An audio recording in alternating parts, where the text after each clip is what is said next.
Andradas. O motociclista ficou ferido. O Corpo de Bombeiros de Patos de Minas atendeu a um acidente de trânsito envolvendo um motociclista e um caminhoneiro. Esse fato aconteceu na Avenida JK, bem próximo àquele retorno que tem ali da Avenida da Fátima Porto também, para quem vai acessar sentido ao bairro Jardim Paulistano. A gente está aqui com o Tenente Pedro, que tem detalhes desse acidente, né? O Corpo de Bombeiros atendeu a essa ocorrência. Tenente, quais são os detalhes dessa ocorrência? O motociclista, a princípio, pela informação de testemunhas, teria avançado essa parada e o caminhão seguia ali pela pista central da Avenida JK e acabou não vendo o motociclista. Seria mais ou menos por aí os detalhes desse acidente? A guarnição foi acionada, né? O local é bem próximo aqui ao quartel do Corpo de Bombeiros. Nós deslocamos para lá uma ambulância, né, uma unidade de resgate e também uma caminhonete, né, com materiais diversos para auxiliar até na sinalização, por ser uma avenida muito movimentada. Então, a carreta ela trafegava pela pista central, né? E a motocicleta fazia aquele retorno, né? Ela estava cruzando a pista central. O motociclista, ele acabou sofrendo um ferimento leve na perna, porém, aparentemente foi só esse ferimento. Em que pese esse ser um acidente com potencial de ter, né, ferimentos graves, né? Graças a Deus não aconteceu, né? A moto acabou sendo atingida pela roda da carreta, mas o motociclista mesmo, ele teve só esse ferimento na perna. Esses retornos da JK são sempre muito... assim, a gente tem né, a questão da atenção redobrada. Porque a pista central da JK, ela é duplo sentido de circulação. Então, a gente tem carros circulando nos dois sentidos, né? Na hora de cruzar a pista, muitas vezes o horário de maior movimentação aí, o fluxo é intenso, né? Então a gente precisa de atenção muito grande de todos os condutores, né? E quem vai trafegar pela pista central, sempre muito importante, velocidade reduzida nesses locais. Onde nós temos quebra-molas, dentro da pista central, né, nós temos menos acidentes. Os pontos que não há quebra-molas ou não há radar, né, a gente tem número maior de acidentes e acidentes mais graves. Então isso demonstra, né, que é uma avenida que a pista central, ela tem essa diferença das pistas laterais, de ter duplo sentido de circulação, e essa questão é importante ter a atenção redobrada e a velocidade, para quem trafega pela pista central principalmente, ela tem que ser menor. Tá aí o Tenente Pedro, então, né, inclusive dando dicas em relação, né, esse local que é bastante conhecido por causa do número de acidente, né? Sempre tem algum acidente nesse local, seja moto com carro, nessa vez uma moto com um caminhoneiro, né, também envolvendo uma carreta. Então, o Tenente Pedro, inclusive, dando dicas em relação a esse local que sempre gera muito acidente. O motociclista de 31 anos, né, atendido pelo Corpo de Bombeiros, foi encaminhado para a Santa Casa de Misericórdia, reclamava aí de dores na perna, né, e por isso foi encaminhado. Ele estava consciente e foi encaminhado à Santa Casa de Misericórdia. O caminhoneiro informou que, como entrou no ponto cego da carreta, acabou não percebendo, e quando a roda começou a chegar próximo ali da moto, foi quando ele viu. Testemunhas relataram de que o motociclista avançou a parada e acabou atingindo a carreta. E o pedestre que havia sido atropelado por uma moto na noite da última quinta-feira na Avenida JK não resistiu aos ferimentos e morreu ontem. O condutor da moto, um homem de 24 anos, informou que seguia pela pista lateral da avenida em direção ao centro da cidade e, ao chegar próximo à entrada do bairro Jardim Andradas, o pedestre atravessou em sua frente. O motociclista disse que freou, mas devido à chuva não conseguiu parar e bateu no pedestre. Com o impacto da batida, o homem foi arremessado por alguns metros e permaneceu deitado próximo à ciclovia. O motociclista, que ficou ferido, disse que tentou conversar com o homem, mas ele estava confuso.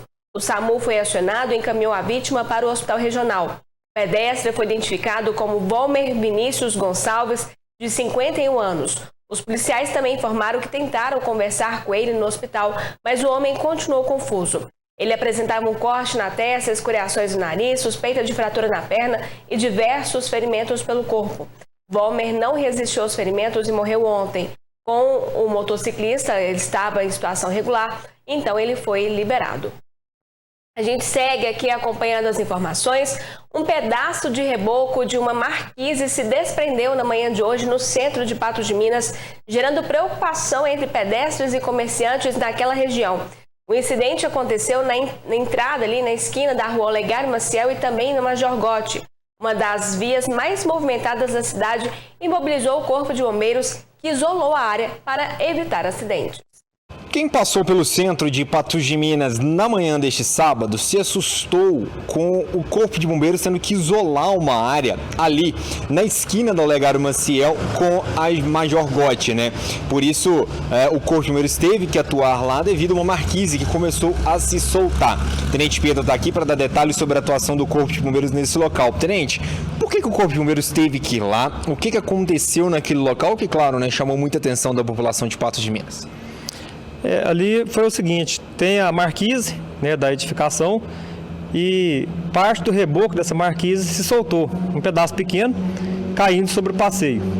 Como é um local de grande circulação de pessoas, né, o pessoal acionou o Corpo de Bombeiros, nós deslocamos uma equipe até lá para fazer uma avaliação emergencial e verificou-se que foi um pedaço de reboco que caiu porque ele se desprendeu da marquise. A marquise mesmo ela está sólida, né, está firme, a parte de concreto armado, porém esse reboco é um acabamento, né, e ele acabou com o tempo, né, é questão de tempo mesmo assim, ele acabou sofrendo a ação do tempo e soltou um pedaço e caiu. Então nós isolamos aquela parte ali do passeio com fita para fins de sinalização, para que as pessoas não fiquem passando ali antes de ser feita uma avaliação ali, né, mais detalhada e o reparo, né, para evitar que possa cair mais parte desse reboco e atingir pessoas. A finalidade dessa sinalização foi essa. O Corpo de Bombeiros, nesse caso, ele repassa para a Defesa Civil também poder fazer uma avaliação do local? Isso, esse boletim vai ser encaminhado à Defesa Civil, né?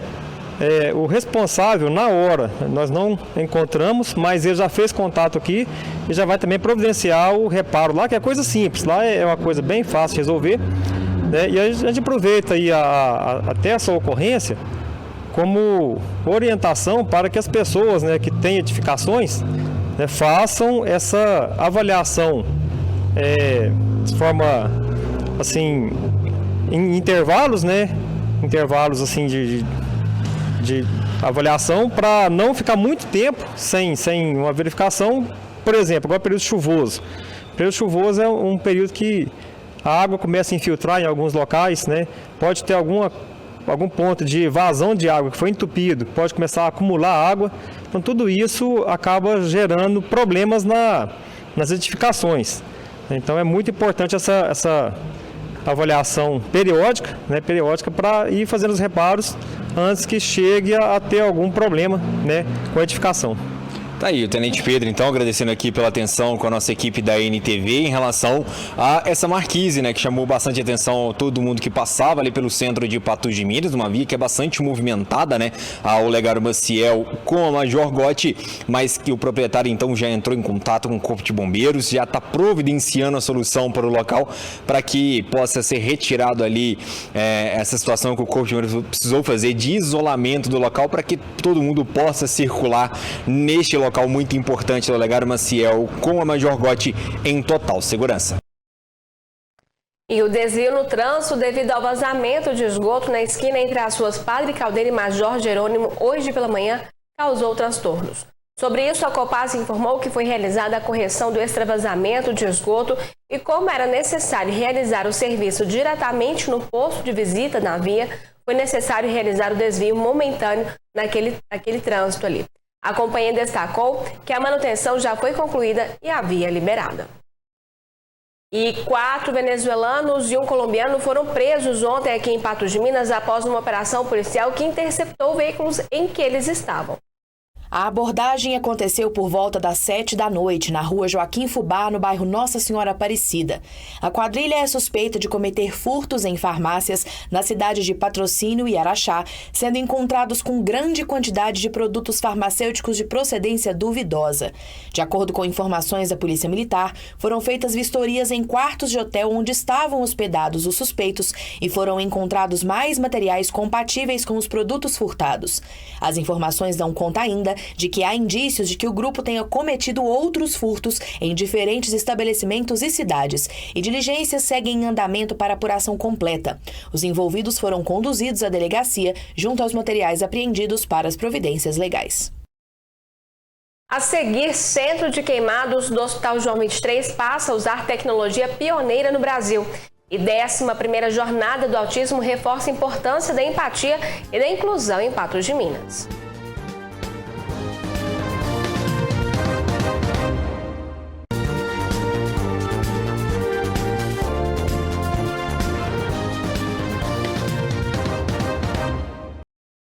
Agora a gente destaca um avanço na saúde no tratamento de queimaduras. Para ajudar os pacientes a se recuperarem mais rápido, o Centro de Tratamento de Queimados do Hospital João 23, em Belo Horizonte, começa a utilizar um novo método que aumenta em até 9 vezes a capacidade de cobertura da pele.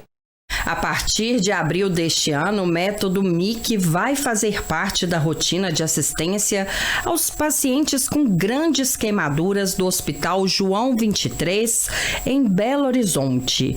Para quem não conhece, é um equipamento que aumenta em até 9 vezes a capacidade de cobertura da pele.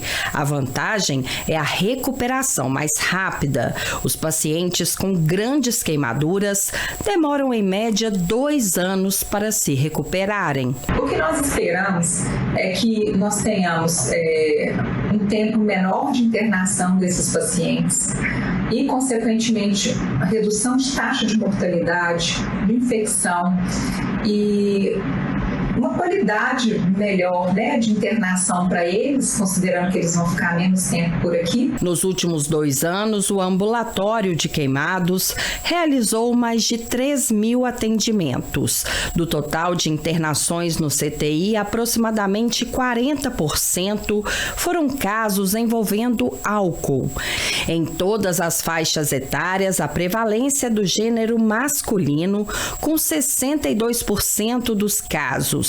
Lembrando que o Hospital João 23 é o maior centro de tratamento de queimados do Brasil em número de leitos de terapia intensiva. Nós temos 9 leitos de alta complexidade para adulto e 2 para criança. E realmente não tem nenhum CTQ no Brasil que tenha uma quantidade tão grande de leitos de CTI para paciente queimado grave. Em maio do ano passado, João teve 50% do corpo queimado.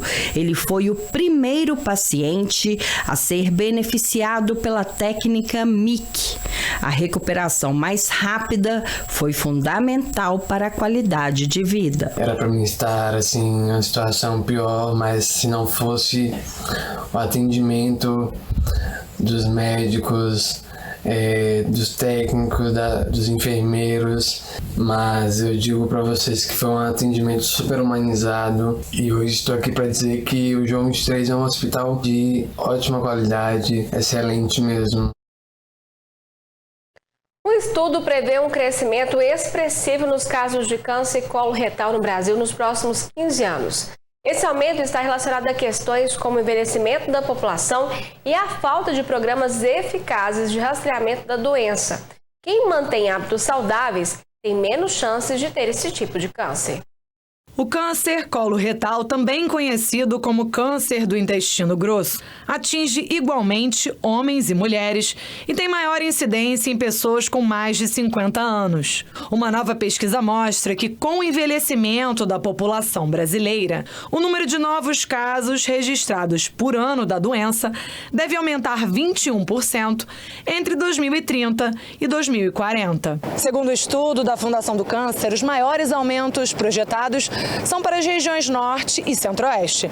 Já a região Sudeste tem maior crescimento em números absolutos, com mais de 38 mil novos casos de câncer de cólon em reto em 2040. Mas esse é um panorama que pode ser revertido. De acordo com o coordenador da pesquisa, hábitos saudáveis previnem a doença. Especificamente no câncer coloretal, hábitos alimentares, uma pessoa que se alimenta de forma muito pobre em frutas, verduras e legumes, ou seja, come pouca fibra, poucos alimentos vegetais, e muita muito alimento processado, muito alimento de origem de carnes vermelhas e embutidos, essa pessoa tem uma propensão a desenvolver o câncer cólon-retal. Programas de rastreio populacional para diagnóstico precoce também fazem diferença. É preciso reorganizar isso de uma forma que no SUS a gente tenha um projeto de, pelo menos, ou no máximo, em uma década, a gente faça a colonoscopia para toda a população brasileira dentro de um protocolo, e para quem já tem um plano de saúde, isso seja organizado pelas operadoras para que de fato façam o diagnóstico precoce dos seus beneficiários. Está em andamento a 11ª Semana do Autismo promovida pela Associação Esperança Azul. O evento realizado ontem foi marcado por emoção, acolhimento e também informação. Abril é o mês da conscientização sobre o autismo. Conhecido como Abril Azul, o período é marcado por campanhas e ações em todo o mundo que reforçam a importância da empatia, do respeito e da inclusão das pessoas com transtorno do espectro autista, o TEA.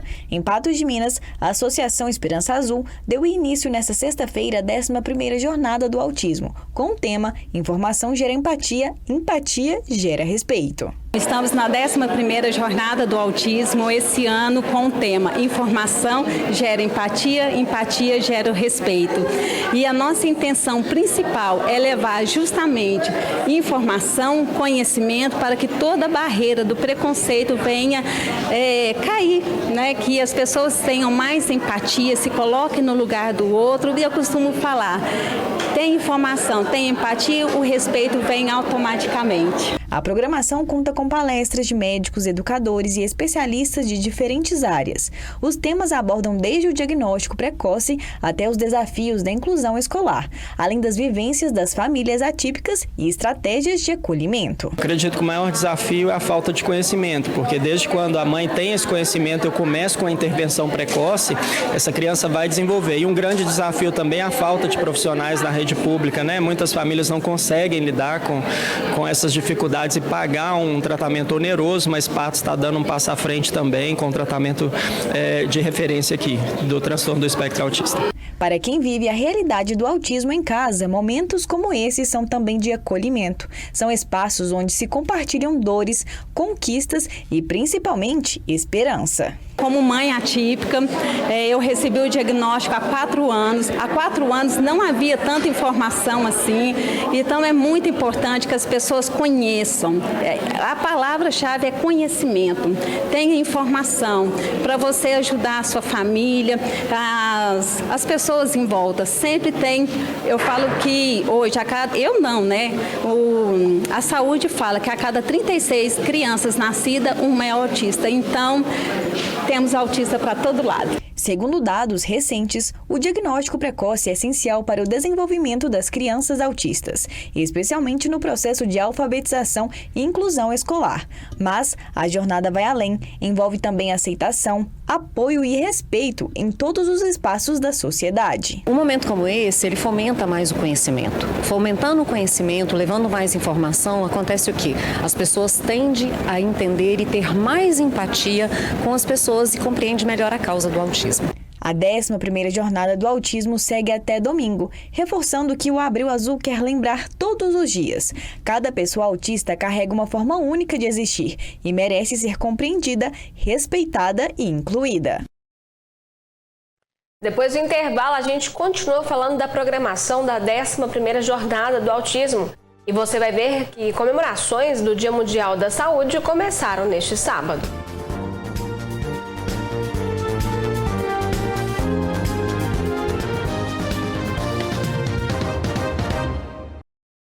Os times mineiros entram em campo amanhã pela segunda rodada do Brasileiro Série A.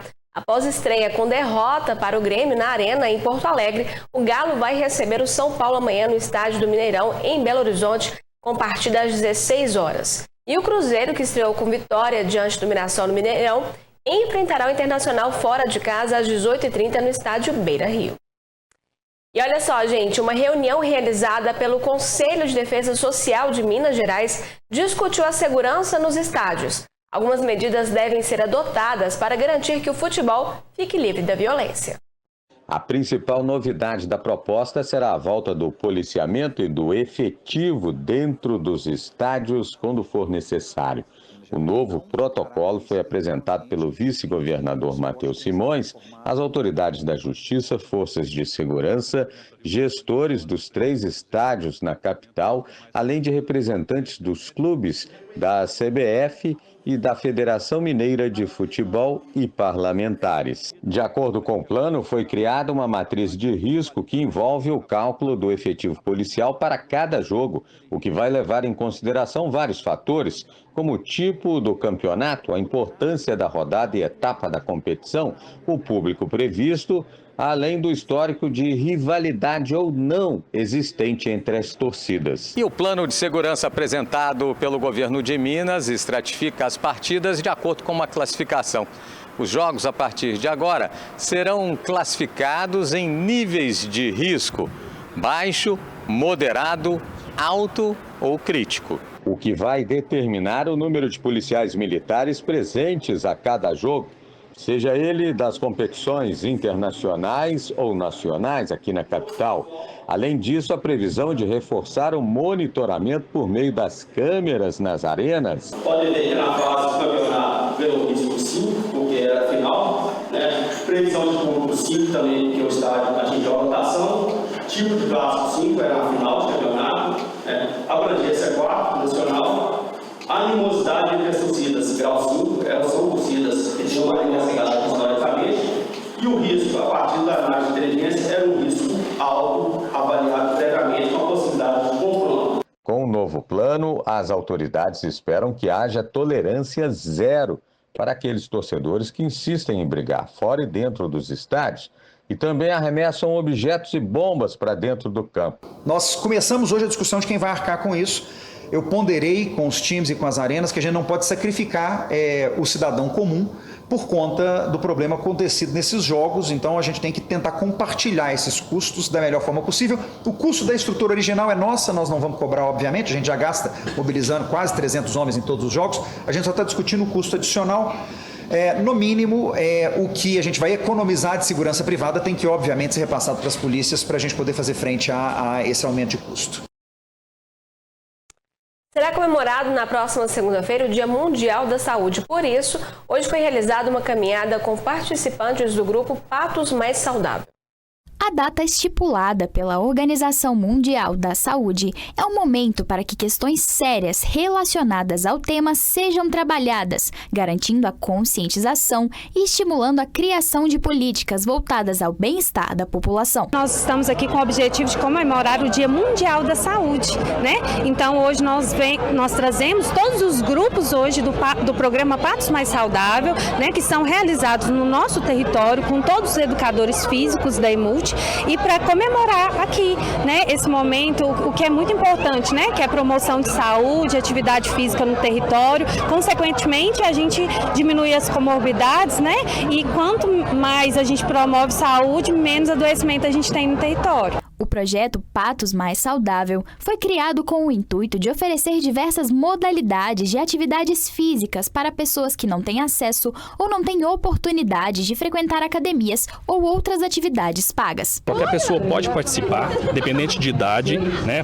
Assim, nosso grande público é um pessoal mais idoso, mas o projeto hoje acontece e são mais de 1.000 pessoas participando do projeto Patos Mais Saudável. Hoje tem grupos que têm 50, 100 pessoas participando e fomos distribuído através com 7 profissionais de educação física, distribuído na cidade de Patos, e nessa cidade nós temos locais, né, barracões, associações de bairros, que a gente usa esse espaço para poder desenvolver as atividades físicas com o pessoal. Diversos idosos participantes falam sobre os benefícios do projeto e principalmente os benefícios de cuidar da própria saúde. Cada gente vai chegando, a gente não sabe o dia da manhã, a gente precisa fazer muita ginástica para ficar mais forte, resistir às coisas. O negócio é assim, eu tinha tudo quanto era dor. Entrei nos grupos, acabou. Fiquei novinha e foi. E eu peço todo mundo, não é só nós velhos não. Criança, jovem, adulto, todo mundo. Não fica parado, não. Além de melhorar a saúde corporal, atividades físicas realizadas em grupo na terceira idade são ótimas aliadas para a saúde mental. É um momento que ele tem, às vezes a pessoa já está em casa, às vezes o filho não visita muito, às vezes a pessoa fica isolada. Isso aí pode causar várias questões emocionais. E esse momento que ela tem gente que só tem esse momento de ir lá no grupo da ginástica, conhecer, nem seja pela ginástica em si, não, mas para estar conversando com as pessoas, para estar socializando, para estar conversando, para estar saindo de casa, e trata não só a parte física, mas também a saúde mental. Com certeza, as pessoas, sim, a gente percebe uma melhora muito grande, sabe? Assim, um ânimo maior, uma vontade de viver. Os próprios alunos, que na maioria são idosos, relatam isso. Além de melhorar o condicionamento físico, eles ainda aumentam, né, como eles estão socializando, né? Então, às vezes fica em casa sozinho, mas quando está no grupo, conseguem colegas, amigos, promovem muitas festas, né, ao longo do ano nos próprios grupos de atividade física que são desenvolvidos no território. E fica um convite para quem quer conhecer o projeto e para aquelas pessoas que querem cuidar melhor da sua saúde, mas ainda não sabem como. Muita gente, acho que eu não vou conseguir fazer, eu tenho um problema no joelho, eu tenho um problema no ombro, mas eu queria pedir para essa pessoa tentar ir lá um dia para ver. Ela vai conseguir fazer e ela pode procurar qualquer unidade de saúde da sua área para poder se informar mais, procurar os dias, os horários que acontecem na sua área, que com certeza no seu bairro tem algum grupo do Patos Mais Saudável, e a pessoa se cuidar, querer melhorar a sua saúde, né? E uma das maneiras é procurando a atividade física. Então, eu espero assim que a pessoa procure saber mais informação sobre o projeto. Nós estamos aguardando essas pessoas. E quanto mais pessoas, mais bem-vindo. E vai ser muito interessante ela poder procurar esses projetos.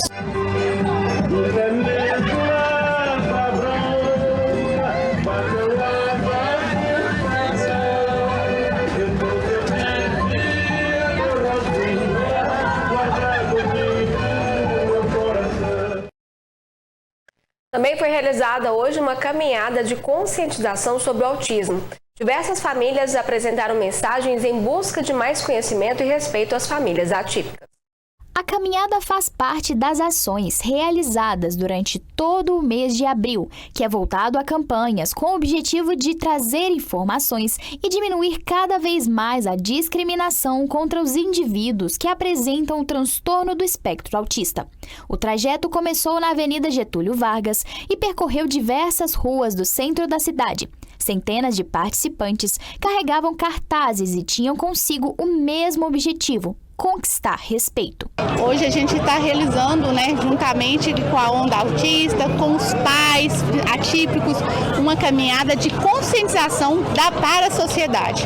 Essa caminhada é muito importante, é onde a gente demonstra a importância de conscientizar e todos estarem por dentro do que é o autismo, O autismo é hoje que tem uma grande demanda, vem crescendo e também dá para demonstrar que a gente precisa acolher esses pais. Como famílias atípicas, a gente luta, pela inclusão, E esse ano o nosso tema, que é o tema mundial, é informação gera empatia, empatia gera respeito. Eu até tô falando, tem nem que explicar, É o que a gente tanto luta, Então hoje aqui a gente está chamando atenção. Não é um mês de comemoração, porque às vezes as pessoas acham, mês de abril eles estão comemorando o autismo. De forma alguma, eu como mãe atípica, eu não comemoro o autismo, mas é uma forma, que a gente tem esse mês de chamar atenção para a causa, para levar informação. E é tão simples o incluir, mas na nossa realidade a inclusão está longe de ser o ideal.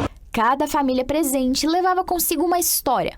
Por mais que o transtorno seja o mesmo, ele pode se manifestar de diversas formas e cada experiência pode ser muito individual. Flávia é uma mãe atípica e uma das pessoas à frente da caminhada. Ela fala sobre os desafios diários e sobre a importância de lutar pela causa. Meu filho faz 15 anos. Ele foi pré-diagnosticado com 1 ano e meio. Eu não sabia o que era autismo. Então, para mim, foi um ano que eu não aceitava o diagnóstico. Então, é um luto que a gente vive, é um sofrimento que a gente vive. E se a partir do momento, se fosse hoje, eu tivesse informação, peraí, entendeu? Então, o que eu tenho que fazer? Onde que eu vou? A vida não acaba num diagnóstico, A outra vida depois do diagnóstico, a gente sabe que a luta não é fácil, mas também a gente não vai morrer por causa disso também. Eu me considero como Deus me deu uma missão e eu vou cumprir a minha missão. A APAE realiza um vasto trabalho com as famílias atípicas e são fortes aliados na luta contra o preconceito e no incentivo à socialização dessas pessoas. Em busca de promover a autonomia deles, a gente utiliza mecanismos para promover a autonomia deles no dia a dia, recursos em busca de desenvolver a comunicação, recursos para desenvolver a rotina deles. Hoje a APAE, 80% do público-alvo da APAE são autistas, em torno de 1.350, 1.400 autistas que nós atendemos. Atendemos desde a educação, na parte da área da educação, como na área de saúde, com atendimentos, terapias e também na área da assistência social. Cada vez mais, as pessoas estão abordando o tema e levando a conhecimento público informações sobre o autismo e como lidar melhor com as diferentes situações causadas por ele. Disseminar notícias verdadeiras fortalece a causa e cada vez mais facilita a vida de todos aqueles que tanto já sofreram ou poderão sofrer com o transtorno. A partir do momento que você tem informação, você vai ter empatia e vai ter respeito, porque é só isso que a gente pede, né? A nossa luta é pela inclusão mesmo, né? Pelo respeito, é falar assim, ó, os autistas existem. Em instantes, o Ministério Público entrega 22 documentos ao Arquivo Público Mineiro e 5ª edição do Rodeio do Amor é realizada em Presidente Legário.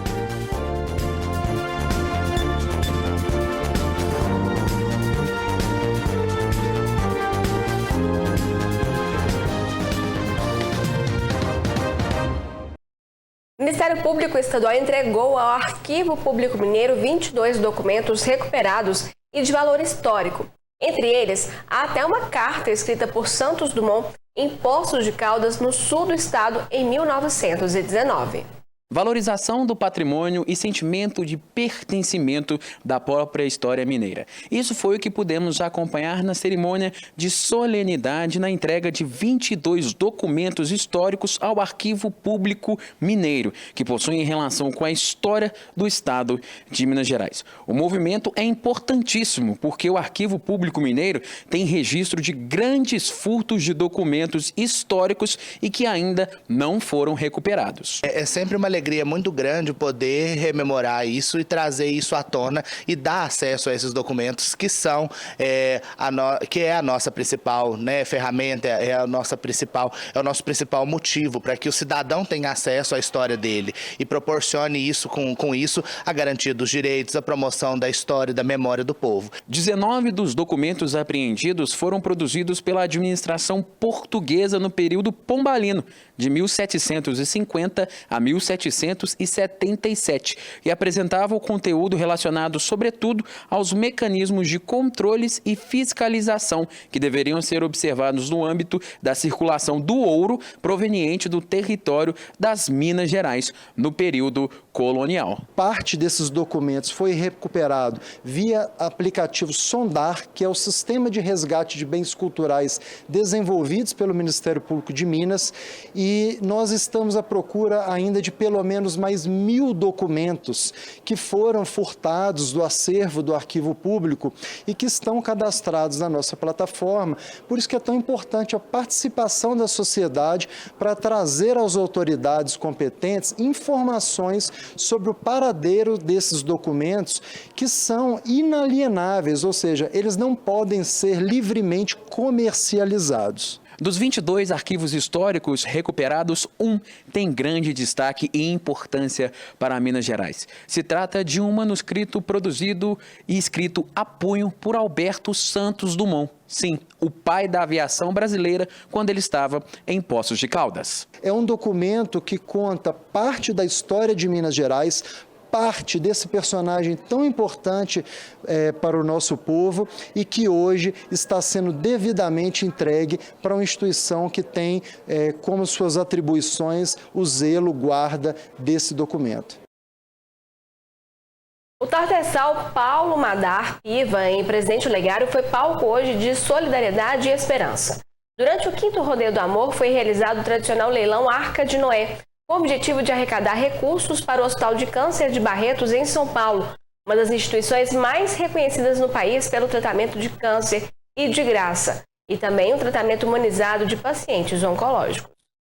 O evento reuniu moradores da cidade e da região, além de voluntários e doadores, que se mobilizaram para contribuir com a causa. Do leilão, foram ofertados diversos animais e produtos doados por parceiros e apoiadores da iniciativa. Toda a renda será destinada diretamente ao hospital, ajudando a manter os atendimentos de alta qualidade oferecidos aos pacientes de todo o Brasil. Essa é a 15ª edição, do Leilão Direito de Viver, de Presidente Olegário. A nossa expectativa é grande, muitos animais, eu acho que vai girar em torno de 200 animais.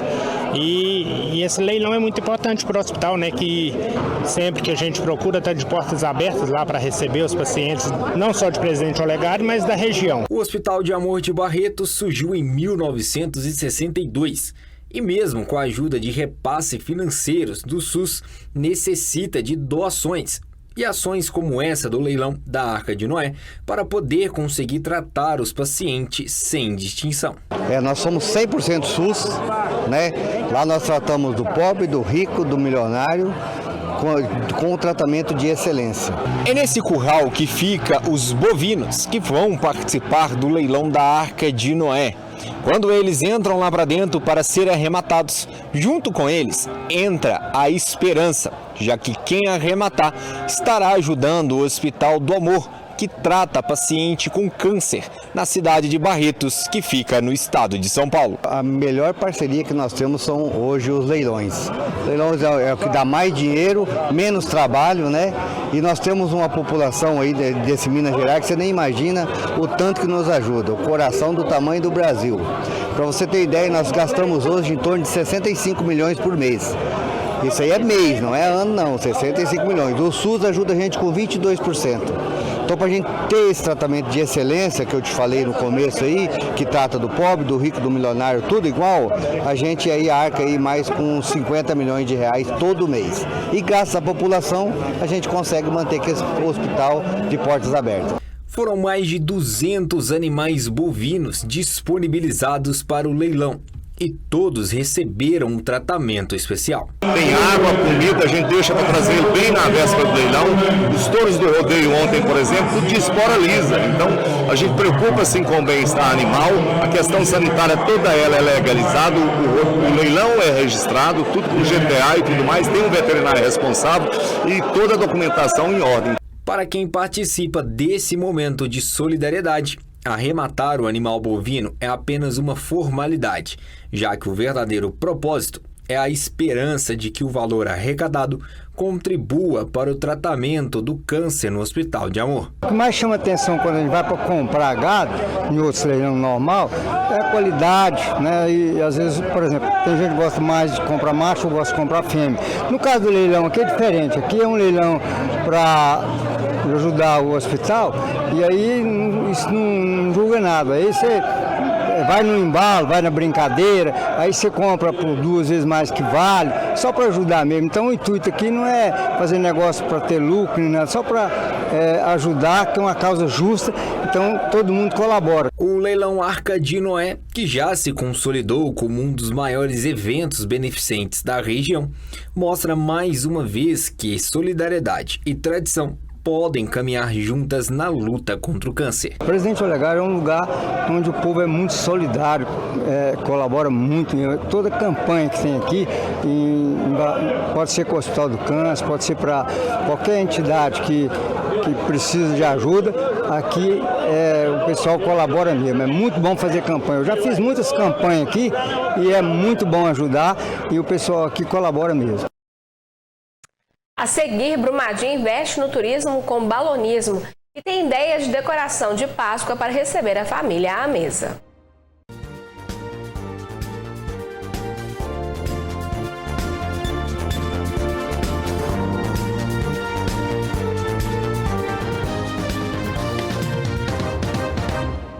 O Clube das Meseiras realizou hoje um evento com o intuito de apresentar conceitos e trazer inspirações para a decoração da mesa de Páscoa. Com a chegada de um dos feriados mais aguardados do ano, é comum que diversas ideias possam surgir na hora de montar as suas decorações de Páscoa para receber os familiares e amigos. O Clube das Meseiras leva esse objetivo muito a sério e realizou um encontro em busca de achar inspirações que tragam a verdadeira essência do Dia Santo. Quando a gente iniciou o clube, a ideia era juntar mulheres que são apaixonadas pela mesa posta, que gostam de postar mesa, que gostam de receber, que gostam desses detalhes, né? Que é essa demonstração de carinho em família.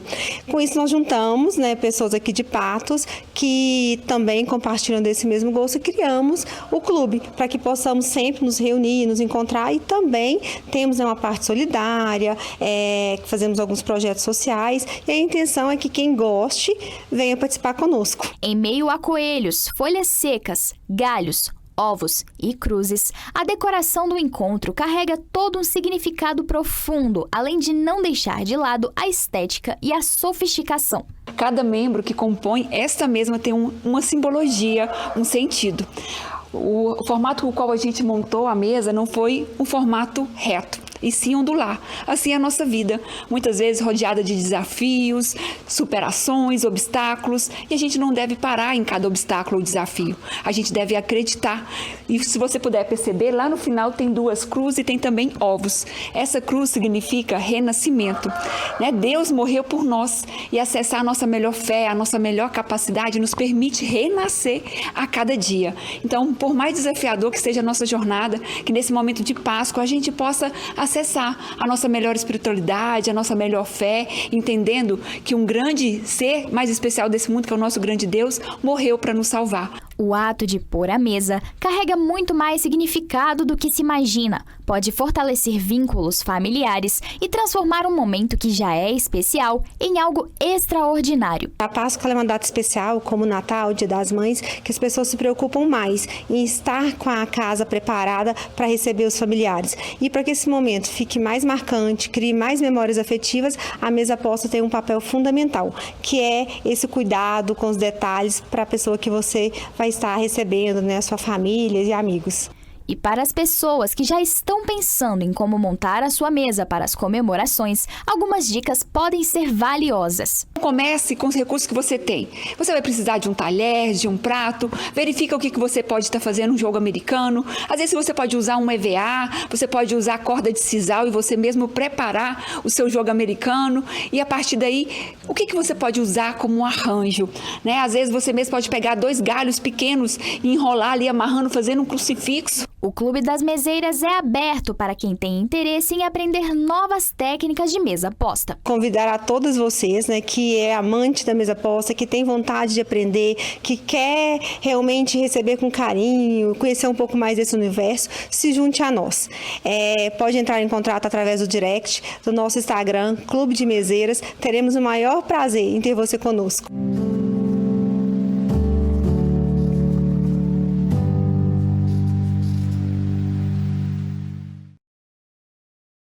Agora, que tal uma experiência que une aventura e tranquilidade? Em Brumadinho, na Grande BH, a equipe da Rede Minas encarou o desafio da prática do balonismo. A atividade estreia no município e garante um misto de emoções.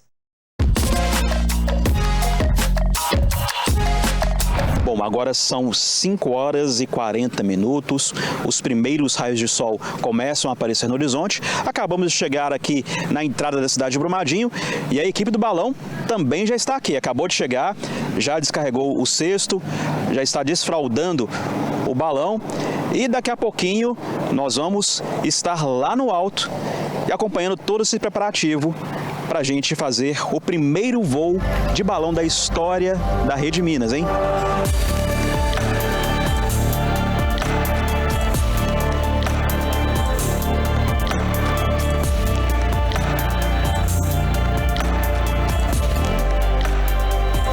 Aproveitar aqui, né? Já estou dentro do balão. Olha só o tamanho disso, gente. E olha que bonito o colorido. Por enquanto, o balão está sendo enchido com ar frio, por enquanto. Daqui a pouco vai ser acendido a chama para entrar o ar quente e aí o balão vai começar a subir. Por enquanto, ainda está pela metade, mas olha só o tamanho disso aqui, ó. É um privilégio estar aqui, viu?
Estamos a 500 metros de altura, sobrevoando a cidade de Brumadinho, observando as brumas, observando as montanhas de Minas, aqui na região metropolitana de Belo Horizonte. E eu tô aqui com a passageira, a Núbia. O que você tá achando, hein, Núbia? Todos, tudo bem? Gente, é encantador, é uma experiência, assim, inigualável. Vocês não têm noção do que é ver uma paisagem dessa, maravilhosa. É uma fotografia, assim, que vai ficar eternizada na minha mente. E a gente vê que é um voo bem suave, né? A gente tá praticamente parado no céu, né? Sim, essa é a sensação, que você ainda tá no chão. Mas na hora que você olha aquela altitude lá embaixo, 500 metros, aí bate um medinho, um desespero, mas é muito bom, incrível.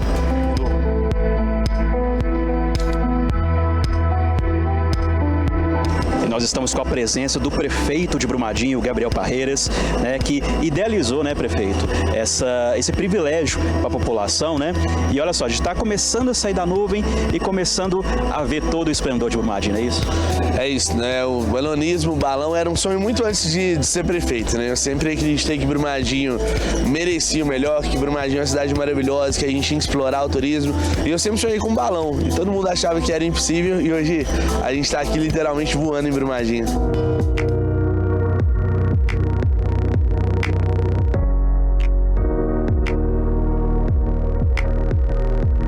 O balonismo é um esporte bem seguro, né? Exato, o balonismo é a forma mais segura de voar. O balão foi a primeira aeronave tripulada do mundo e até hoje é considerada a mais segura. Brumadinho se assemelha muito a uma geografia semelhante a Taiwan. Lá em Taiwan nós temos um vale no meio de montanhas que aqui em Brumadinho é muito parecido com Taiwan, onde ele está completamente seguro de condições adversas de vento. Então é uma região muito segura para o voo e com uma beleza natural incrível, assim.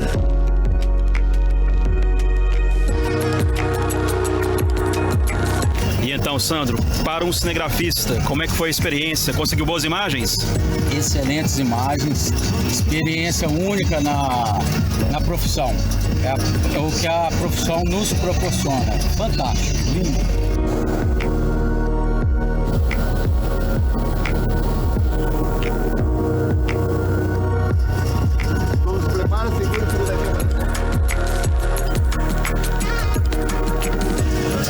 Bora, Luan!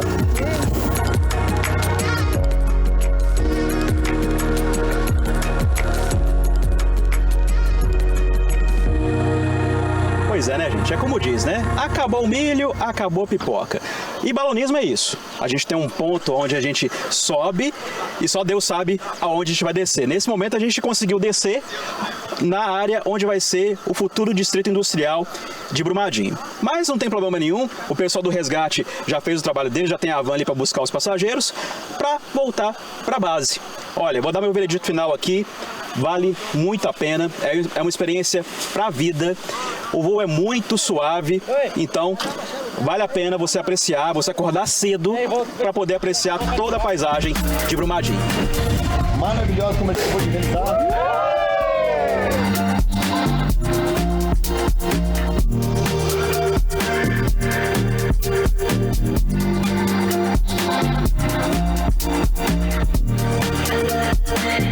Boa, Brumadinho, obrigado.